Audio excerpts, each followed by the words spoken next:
It started with a flicker of movement in the corner of my eye. I was sitting in my living room scrolling through my phone when I noticed something outside the window. It was late, almost midnight, and the streetlights cast long, eerie shadows across the empty road. At first, I thought it was just a trick of the light or maybe a stray cat darting through the bushes. But when I looked up, I saw him, a man, standing in the middle of my front yard staring directly at me. He was tall and thin, with pale skin that seemed to glow faintly under the moonlight. His face was expressionless, his eyes dark and hollow. But what really sent a chill down my spine was his smile. It was too wide, too perfect, stretching from ear to ear like a grotesque caricature. He didn't move, didn't blink, didn't even seem to breathe. He just stood there, smiling at me through the window. I froze, my heart pounding in my chest. My first instinct was to call the police, but something stopped me. What would I even say? There's a man in my yard and he's smiling at me? It sounded ridiculous even to me. So I did the next best thing. I closed the curtains, locked the doors, and tried to convince myself it was just my imagination. But deep down, I knew it wasn't. The next night I was more cautious. I kept the curtains closed and the lights off, hoping to avoid another encounter. But as I sat in the darkness, I couldn't shake the feeling that I was being watched. My skin prickled, and every creak of the house made me jump. Finally, I couldn't take it anymore. I crept to the window and peeked through the curtains. He was back. This time he was closer, standing just a few feet from the window, his face pressed against the glass. His smile was even wider now, his teeth gleaming in the moonlight. I stumbled back, my breath catching in my throat. How had he gotten so close without me hearing him? And why was he still smiling? I grabbed my phone and dialed 911, my hands trembling so badly I could barely press the buttons. The operator answered, and I stammered out my story, my voice shaking with fear. They promised to send a patrol car, but by the time the police arrived, the man was gone. There was no trace of him, no footprints in the grass, no sign that anyone had been there at all. The officers were polite but skeptical.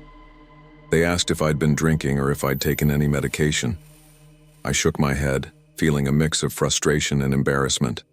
They told me to call again if I saw anything unusual, but I could tell they didn't believe me. By the third night, I was a wreck. I hadn't slept more than a few hours, and every sound made me jump. I considered staying at a friend's house, but I didn't want to drag anyone else into this. Besides, what if the man followed me? I couldn't risk putting someone else in danger, so I stayed home, armed with a baseball bat and a can of pepper spray. I sat in the living room staring at the curtains, waiting for something to happen. Hours passed and nothing did. I started to relax, thinking maybe it was over. Maybe the man had moved on, and then I heard it, a soft tapping on the window. My blood ran cold. I gripped the baseball bat tighter, my knuckles turning white. The tapping came again, louder this time, followed by a low, guttural laugh. I forced myself to look, pulling back the curtain just enough to see outside.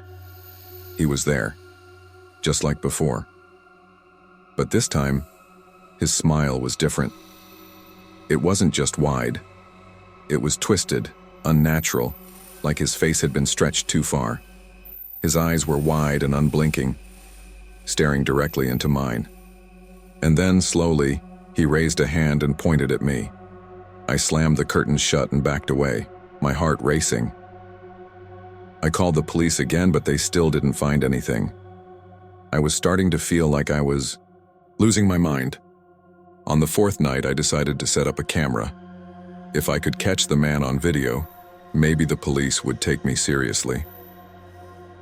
I positioned the camera in the living room, facing the window, and left it running all night. The next morning, I reviewed the footage. At first, there was nothing, just the empty yard and the faint glow of the streetlights. But then at exactly 11:59 p.m., he appeared. He didn't walk into frame. He was just there, standing in the yard, staring at the window. His smile was wider than ever, his eyes gleaming with an unnatural light. He didn't move for hours, just stood there, watching.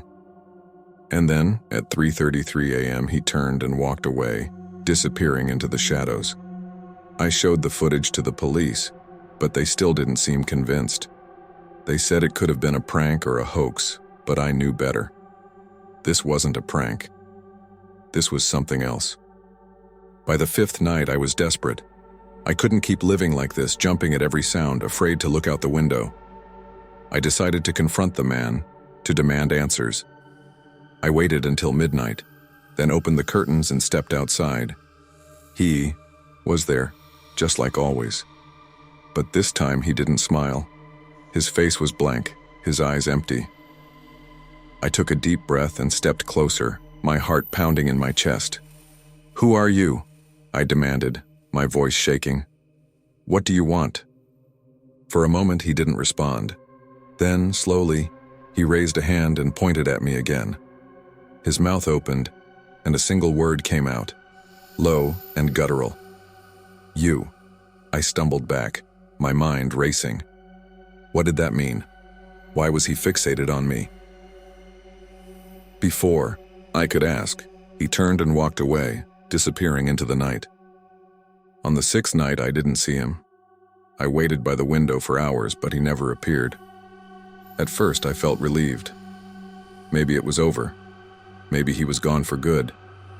But then I noticed something strange. Every time I looked in the mirror, I saw him. Not in the reflection, just a glimpse out of the corner of my eye.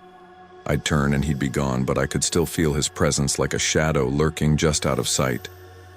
And then I realized something even more terrifying. Was starting to smile. It was small at first, just a twitch at the corners of my mouth. But as the days went on, it grew wider, more unnatural. I tried to stop it, but I couldn't. It was like my face wasn't my own anymore. On the 7th night, I didn't bother looking out the window. I already knew he was there. I could feel him watching me, waiting. I sat in the living room, staring at the curtains, my hands trembling. The smile on my face was so wide it hurt, my cheeks aching from the strain. I tried to scream, but no sound came out. I tried to move, but my body wouldn't obey. And then I heard it. A soft tapping on the window. I turned, slowly, and saw him standing there, his face pressed against the glass.